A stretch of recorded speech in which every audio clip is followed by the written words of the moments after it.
الدكان للافتراء. من يكتري دكاني؟ دكان للافتراء. هذه الدكان للافتراء. دكان للافتراء. هذه الدكان للافتراء. من يكتري دكاني؟ دكان للافتراء. هذه الدكان للافتراء. من يكتري دكاني؟ دكان للافتراء. هذه الدكان للافتراء. دكان للافتراء. هذه الدكان للافتراء.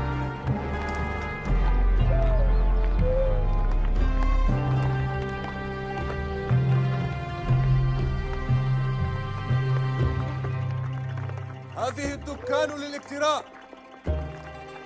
هذه الدكان للافتراء. من يكتري دكاني؟ دكان للافتراء. هذه الدكان. مسكين أحمد بن حنبل، منذ أيام وهو ينادي على دكان أبيه لعله يجد مستأجرا لها. وماذا تريده أن يفعل يا أبا سرحان؟ ولا يوجد معين لهم إلا هذه الدكان. كان الله في عونه، والله إن حاله وحال أمه لتفطر القلب يا أبا دلامة. صدقت يا أبا سرحان، لقد علمت أن عمه إسحاق بن حنبل حاول مد العون لهم، فأبت على أحمد عزة نفسه أن يقبل المساعدة حتى من عمه. هكذا ربته صفية الشيبانية أمه، على عزة النفس والترفع عن الافتقار إلى غير الله. لقد أخبرتني زوجي أم سرحان أن أم أحمد صفية هي من رفضت قبول المساعدة من عمه إسحاق بن حنبل إيباء وعزة نفس. هذه الدكان للافتراء. من يكتري دكاني؟ دكان للافتراء.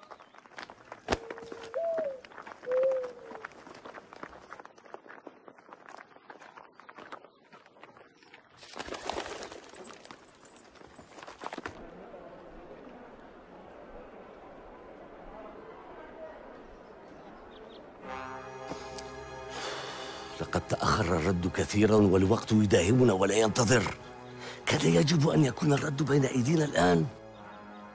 سيأتي الرد إن شاء الله يا سيدي. كل لحظة تمر يحدق الخطر بنا أكثر يا مسعود. إن عيون هارون الرشيد في كل مكان. إن علم هارون بالأمر طارت رقابنا أسرع من طيران تلك الحمامة التي ننتظر وصولها بفارغ الصبر. إن لم تصلنا الأوامر فقد ضاع كل شيء.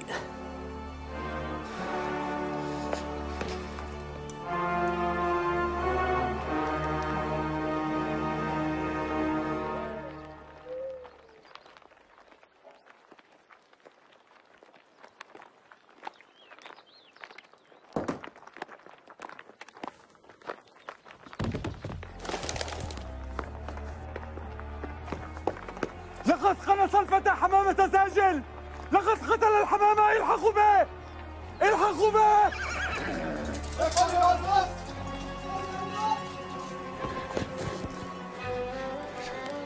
سحقا لهذا الفتى المأفون. كيف يسرق حمامة زاجل؟ ألا يعلم أن ذلك محظورا؟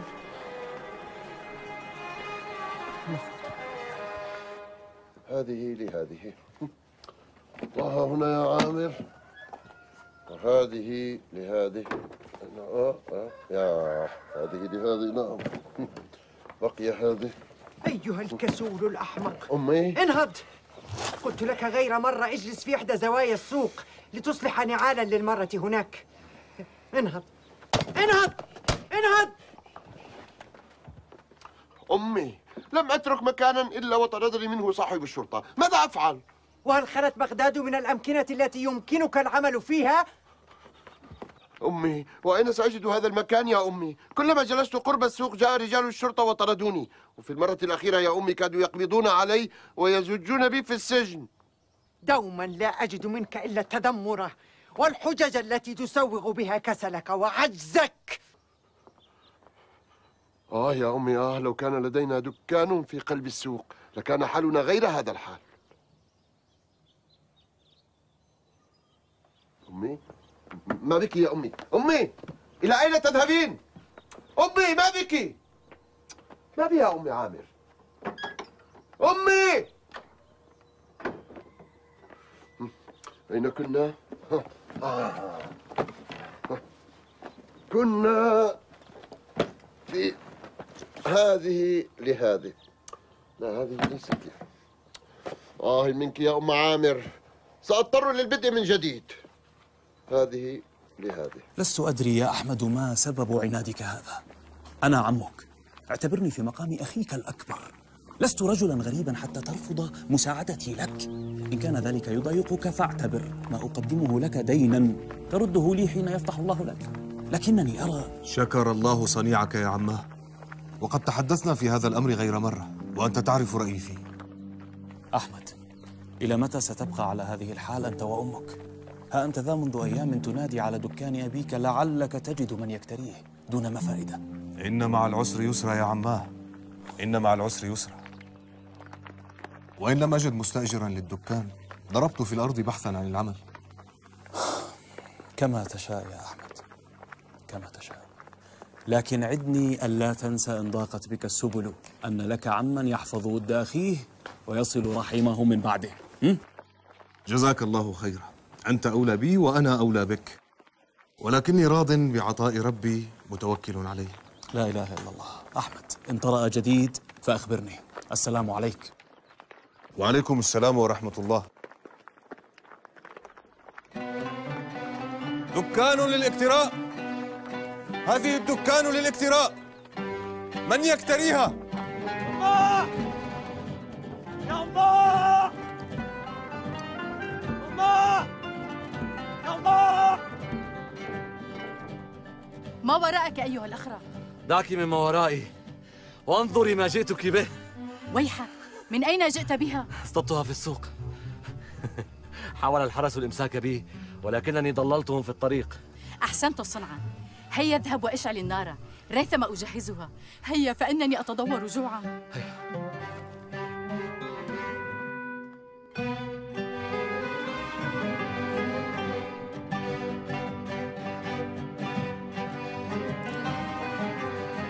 لو أنهم يرسلون الرسائل مع الشياه بدل الحمام لأتيتك بشاة.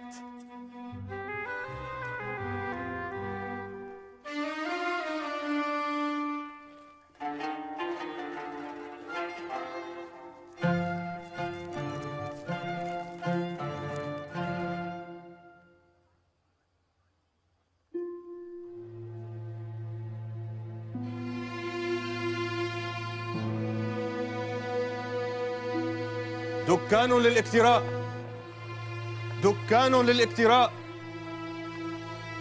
دكان للاكتراء، دكان للاكتراء، دكان للاكتراء. السلام عليكم. وعليكم السلام ورحمة الله وبركاته. ما اسمك يا فتى؟ أحمد بن محمد بن حنبل الشيباني. لمن هذه الدكان؟ لأبي. أين هو؟ أريد أن أراه الآن. أبي توفاه الله مذ كنت صغير. تغمده الله برحمته وبارك الله فيك يا ولدي. خيرا يا خالة، ألك من حاجة أقضيها؟ من يراعي شأن هذا الدكان؟ أمي ومن يخاطبك يا خالة. حسنا، أريد مقابلة أمك. حسنا يا خالة، حسنا.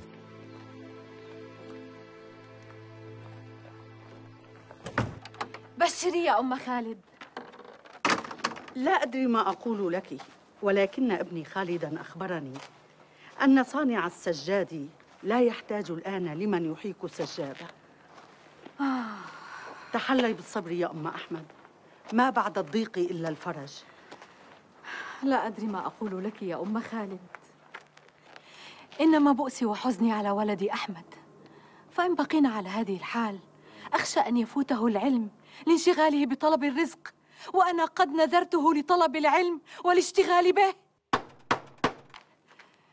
لابد أنه أحمد. أدعو الله أن يكون قد وجد مكتريا للدكان.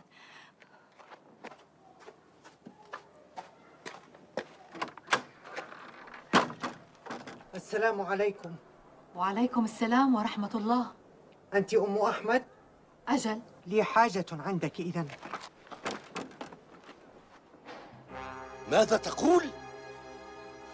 هذا ما حدث يا سيدي. الويل لك إن كان هذا صحيحا، بل قل الويل لنا جميعا إن وصلت الرسالة ليد هارون الرشيد. اذهب وأتني بذلك الفتى الذي اقتنص الحمامة، لا تعد إلا وهو في قبضتك.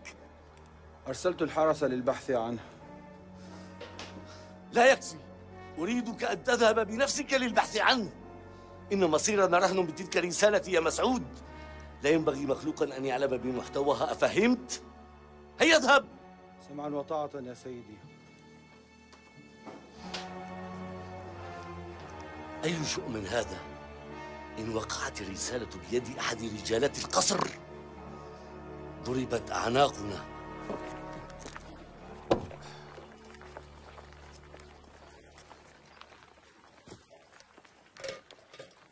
أحمد، أحمد. السلام عليكم يا عماه. وعليك السلام. إلى أين؟ إلى حلقة شيخي. ما دمت تذهب إلى حلقة شيخك إذن لابد أنك وجدت مكتريا للدكان. أجل والحمد لله. أستودعك الله. فليضحكوا قليلا وليبكوا كثيرا.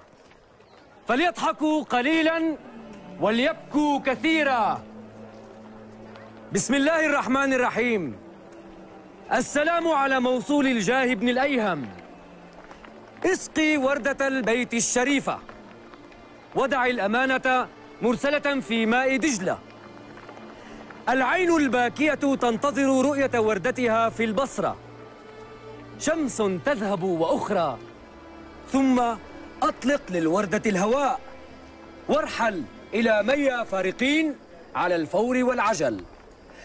صديقكم ثوبة. إنها قصيدة رائعة. هذه رقية ساحر أم زجل شاعر يا بهلول؟ وماذا تتوقعون من المجانين غير الهذيان؟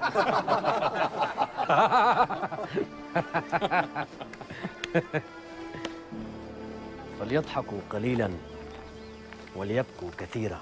لعله ليس هذيانا. وإن لم يكن هذيانا فماذا يكون إذن؟ السلام على موصول الجاه بن الأيهم. اسقي وردة البيت الشريفة، ودع الأمانة مرسلة في ماء دجلة. العين الباكية تنتظر رؤية وردتها في البصرة. شمس تذهب وأخرى، ثم أطلق للوردة الهواء، وارحل إلى ميا فارقين على الفور والعجل. صديقكم ثوبة. أحسب أنه كلام مطلسم وله ما بعده. وما تعبيرك له يا ابن أخي؟ يبدو أن شخصا مهما سيهرب من القصر من خلال نهر دجلة، وهناك من ينتظره في البصرة، وبعد يوم وليلة سيطلق، وعلى من يتولى ذلك أن يهرب إلى مدينة ميا فارقين. حقا تتكلم يا أحمد أم أنك تمزح؟ ومنذ متى عهدتني ألغو يا عم؟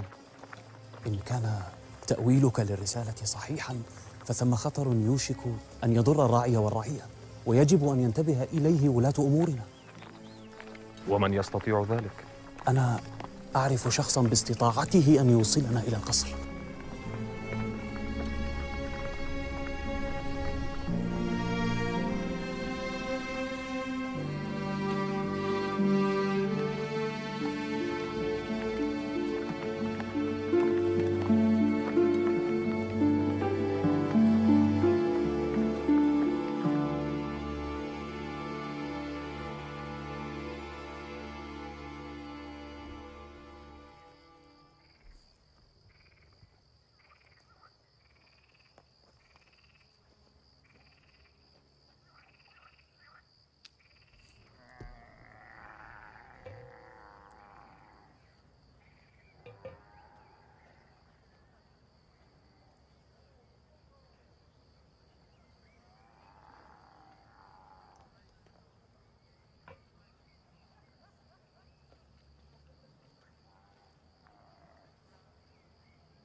إلى متى سنظل هكذا يا أمي؟ مللت هذه الحياة. من بعمري تزوجوا وأصبحوا آباء. كبرت وأصبحت تفكر بالزواج أيضا. لو أنني بحثت عن عمل أقتات منه، أليس أفضل من حياة اللصوص هذه؟ وماذا تعرف غير السرقة؟ أم أنك خجل من صنعة أبيك؟ أماه، السرقة ليست صنعة، ليست صنعة. وهذا المكان ليس لي. أجل، مكانك على يمين هارون الرشيد، وهل تجيد شيئا غير السرقة؟ وليتك تفلح فيها. إنك لا تسرق إلا ما لا يسمن ولا يغني من جوع. إنك عار حتى على اللصوص. ذلك لأنني لست منهم، لست منهم. لعل الله لم يكتب لي أن أكون لصا. لعل ما قدر لي أكثر مما أقترفه من سرقة تنقص المروءة وتغضب الرب وتقطع الرزق. لا أرى أن الدنيا تخبئ لك إلا مزيدا من الحماقات، ولي مزيدا من التعاسة.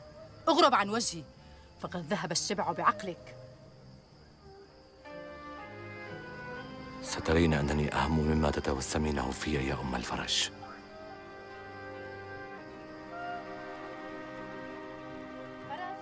يا فرج، فرج. يا ابن نوح، هل انتهيتم من الدرس؟ نعم، لقد انتهينا. أين كنت؟ تعلم أين كنت؟ لقد تكرر غيابك يا أحمد. يا ابن نوح، تعلم أن لا حيلة لي بذلك. أخشى أن الشيخ حانق عليك. أتحسب أن الشيخ سيطردني جراء ذلك؟ لا أظن أن الأمور ستصل إلى هذا الحد، فأنت أفضل طلابه والأثير عنده، لكن أخشى إن تكرر غيابك أن يفعلها. لن يتكرر غيابي بعد ذلك إن شاء الله، فقد فرغت مما كان يشغلني من الدكان. هل وجدت لها مكترية؟ إن شاء الله، وإن تمت الأمور على خير لن أتأخر بعد ذلك إن شاء الله. إن شاء الله. هيا. انظر من جاء، السيد المتأخر كالعادة. أمسك عليك لسانك يا صهيب، واهتم بأمرك. أنا مهتم بأمري، ولا أنقطع عن حلقات الدرس كالآخرين. عد إلى حانوتك وجد لنفسك لقمة تأكلها. أم تحسب أن السماء ستمطر عليك خبزا؟ اهدأ يا ابن حنبل، اهدأ. دعنا نذهب، هيا دعنا نذهب. ما رأيك أن تأجرني نفسك وتدع العلم لأهله؟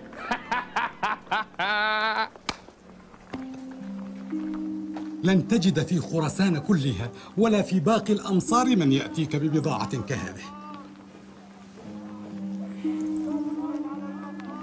إنها جميلة حقا. ما رأيك أن آخذ كل بضاعتك؟ كنت أتمنى ألا أرد لك طلبا يا أبا يعقوب، ولكن أبا جعفر أوصاني عليها. يبدو أن أباك لن ينتهي من العمل اليوم. وأنا أيضا يبدو أنني لن أنتهي من إلحاحك. فوز، ما رأيك أن نذهب إلى السوق وحدنا ونشتري ما نريد؟ أرجوك. حسنا. أبي، ما رأيك أن نذهب أنا وأختي لنشتري الأقمشة التي وعدتها بها، فهي لن تتوقف عن إلحاحها حتى تحصل على ما تريد. وكيف أترككما تذهبان لوحدكما في مدينة كهذه؟ وهل نحن صغيرتان يا أبي حتى تخاف علينا؟ نشتري ما نريد ونلتقي عند القافلة. حسنا كما تريدان، ولكن لا تتأخرا. شكرا لك يا أبي. هيا انتظريني. إنه يعني أن هناك شخصاً مهماً من بيت شريف سيهرب من القصر من خلال نهر دجلة، وثم من ينتظره في البصرة، وبعد يوم وليلة سيطلق، وعلى من يتولى ذلك أن يهرب إلى مدينة ميا فارقين.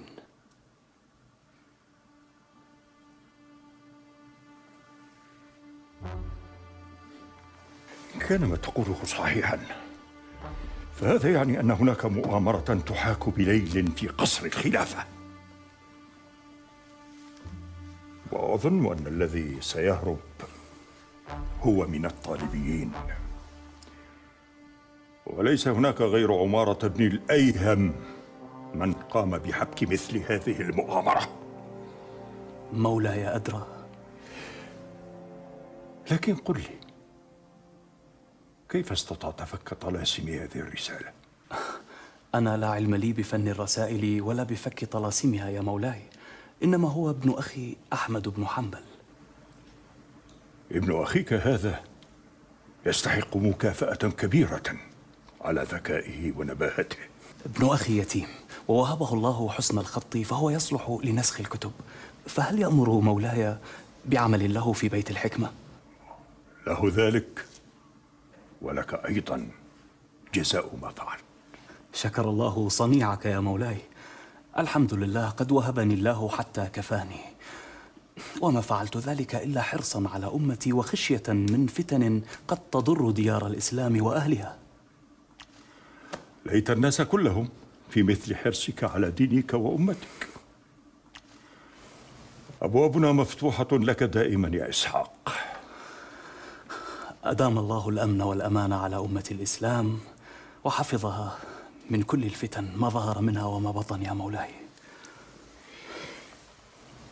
بارك الله فيك يا ابن حنبل، بارك الله. أيأذن مولاي لي بالانصراف؟ رافقتك السلامة. السلام عليكم. وعليك السلام ورحمة الله وبركاته.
كيف لم تأتيا إلى الآن؟ وما أدراني أنا يا أبا فوز؟ لا حول ولا قوة إلا بالله. أين اختفتاه؟ ما كان عليك تركهما وحيدتين؟ لم أتركهما يا أبا رستم، لقد وعدتهما هنا، سأبحث عنهما. هيا هيا بسرعة.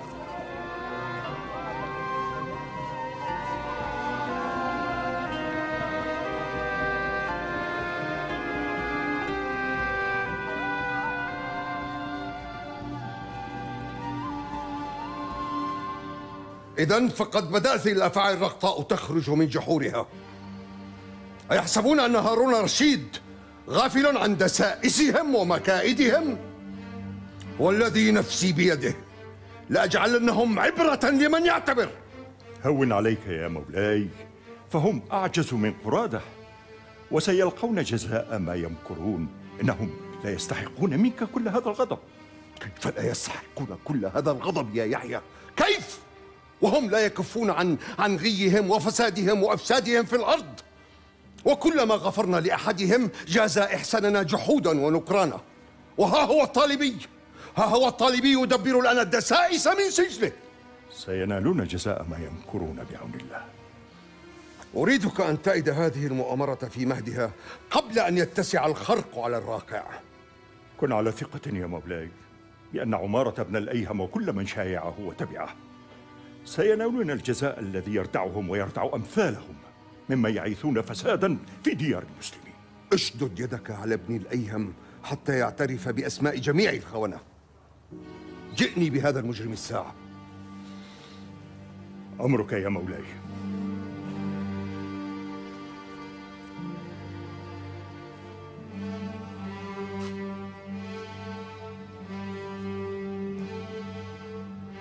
أنا الرجل الضرب الذي تعرفونه، خشاش كرأس الحية المتوكد.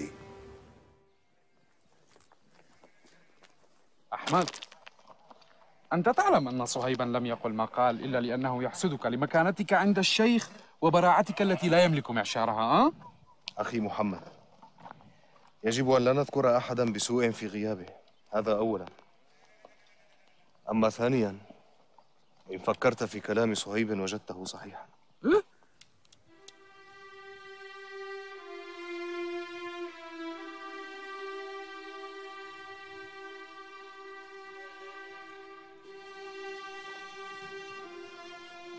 لعل أمثالي من الأفضل لهم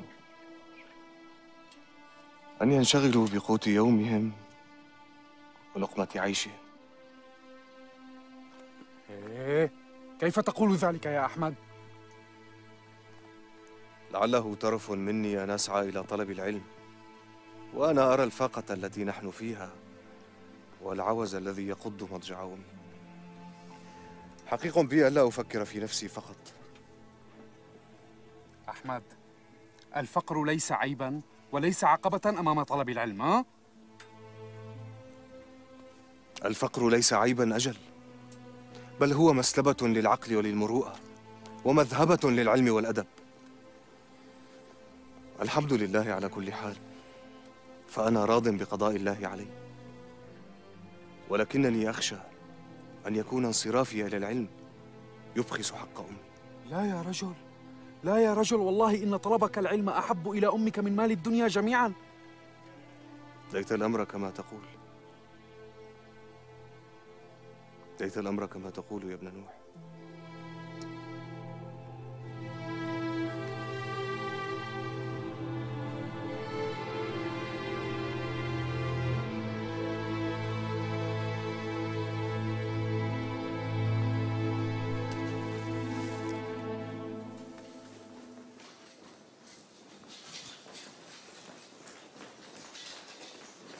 السلام على أمير المؤمنين. وعليك السلام. الرحمة يا مولاي، الرحمة. الرحمة؟ الآن تطلب الرحمة أيها الخائن؟ إن يكن ذنبي كبيرا فإن عفوك أعظم يا مولاي.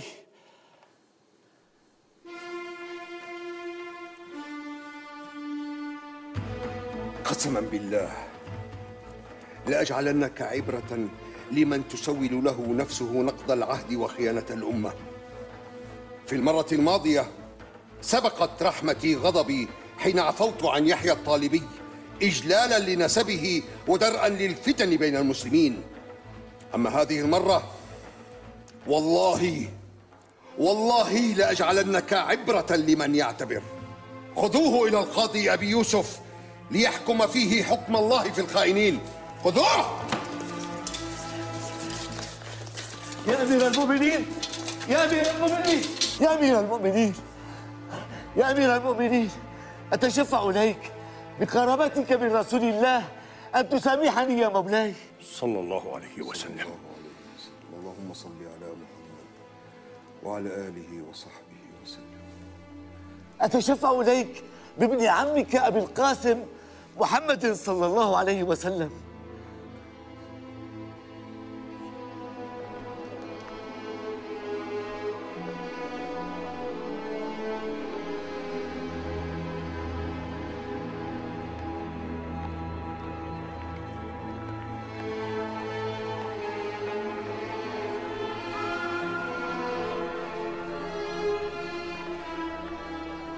أين أنت يا فوز؟ أين أنت يا شاهناز؟ كيف اختفيتما يا ابنتي؟ سأبحث عنكما في بغداد كلها حتى أجدكما.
ادخل أيها الخائن.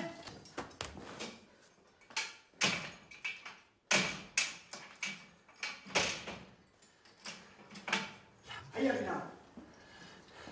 الحمد لله، الحمد لله أنني نجوت. القتل قليل على أمثاله من الخونة يا مولاي. لقد تشفع إلي بقرابتي من رسول الله صلى الله عليه وسلم. صلى الله عليه وسلم. ولكن لا أدري كيف منعت نفسي عن تمزيقه بأظافري على خيانته. على أي حال، بقاؤه الآن حيا أفضل لنا حتى يعترف بأسماء شركائه من الخائنين. هذه المؤامرة وراءها شر عظيم يا يحيى، والسؤال الذي يفتك برأسي: كيف استطاع خائن مثله أن يكون رئيس الحرس؟ أليس هذا ذنبا أكبر من ذنبه نفسه؟ لم نر منه إلا الولاء يا مولاي. لم تروا منه إلا الولاء، لم تروا منه إلا الولاء وهو يبيت لنا الشر ويضمر لنا الخديعة؟ كيف يكون ذلك يا يحيى؟ لا يعلم الخبايا إلا الله يا مولاي. أرجو أن نجد الكثير من أمثاله ممن لا يظهرون إلا الولاء ويبيتون لنا الخديعة. كن على ثقة يا مولاي بأن مثل هذا لا يحدث مرة أخرى. لقد كنت على ثقة من قبل يا يحيى، وهاك ما جرى. سنكون أشد حرصا وأكثر تثبيتا بعون الله يا مولاي. سنرى سنرى.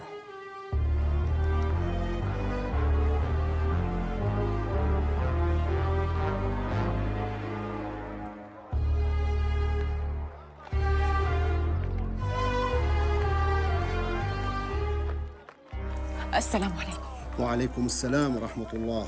كنت أبحث عن أبي الذي كان يبيعك أمشاطا من الفضة. التاجر أبو فوز. أجل. لقد ذهب. إلى أين؟ لا أدري.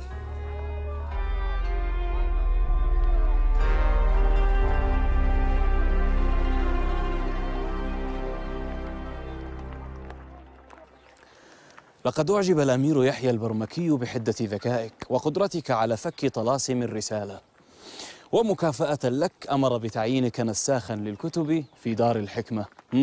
ما رأيك؟ ولكن كيف سأوفق بين العمل هذا وطلب العلم؟ تعرف أني حريص على طلبك العلم حرصي عليك، لا تقلق، سنجد حلا لتوفق فيه بين طلب العلم والعمل. حسنا يا عم، ولكن لم أكن قاطعا أمرا حتى أشهد أمي. معك كل الحق. رأي أمك بركة لك، لكن فلتعلم فرص الحياة كالطير ليس لها قرار. أفعل إن شاء الله.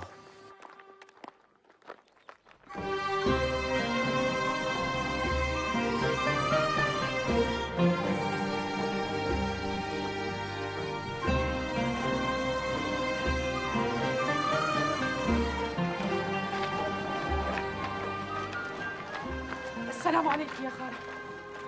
وعليك السلام ورحمة الله وبركاته. أريد أن أسألك عن أمر إن أذنتِ لي. تفضلي، إني منصتة. هل رأيت رجل خرساني ومعه فتاة في مثل عمرك يسألان عن فتاة ضائعة؟ ما رأيت ولا سمعت قط عن رجل أضاع فتاة.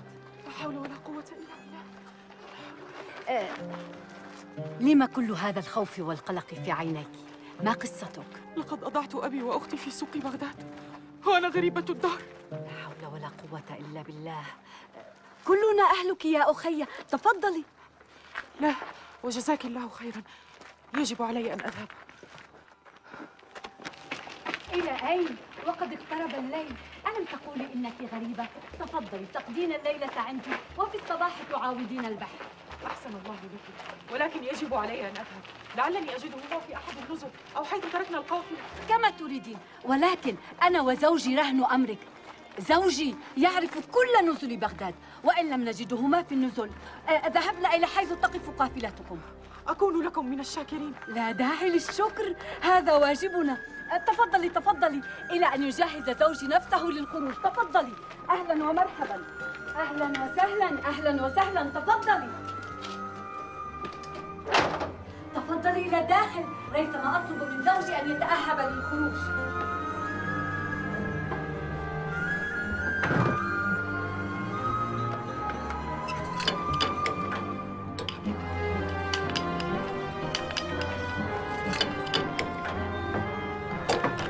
افتحي الباب!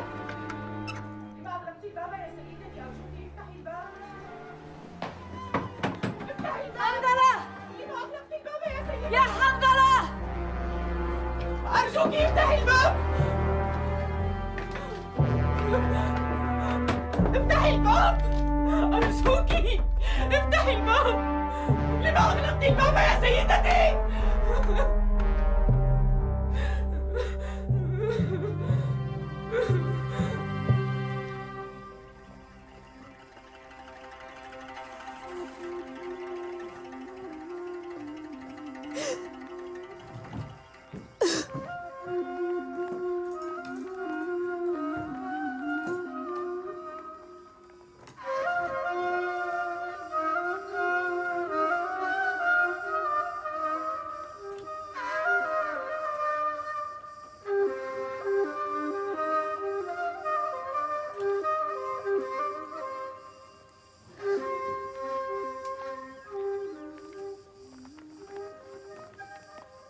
السلام عليكم يا أخي.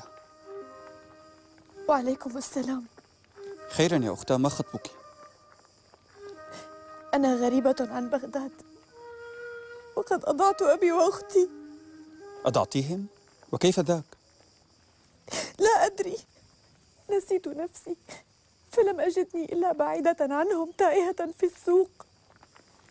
من أي البلاد أنت؟ خراسان. خراسان؟ لا حول ولا قوة إلا بالله. هلا ساعدتني في البحث عنهما؟ لقد ضللت الطريق هنا. كرامة ومروءة يا أخي. ولكن ها أنت ترين أن المساء قد حل والسوق قد أقفر إلا من بعض أهله، فأين نبحث عنهم؟ ألك قرابة هنا حتى أخذك إليهم؟ فربما يكون أهلك عندهم. لا، ليس لي في بغداد قرابة. لقد أضعت أبي وليس لي أحد في هذه البلاد. هوني عليك يا أخي، هوني عليك، فكل بغداد أهلك. هوني عليك.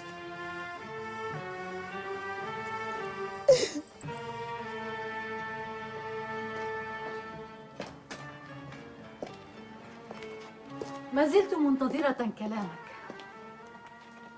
كلامي في ماذا؟ فيما يشغل عقلك ويملك عليك لبك. لا شيء مهم. أخبر أمك أولاً، وهي من تقرر إن كان مهماً أم لا. لا أريد أن أشغلك به. أحمد. كما تشائين يا أم أحمد. قد عرض علي عمي العمل في بيت الحكمة نساخاً للكتب.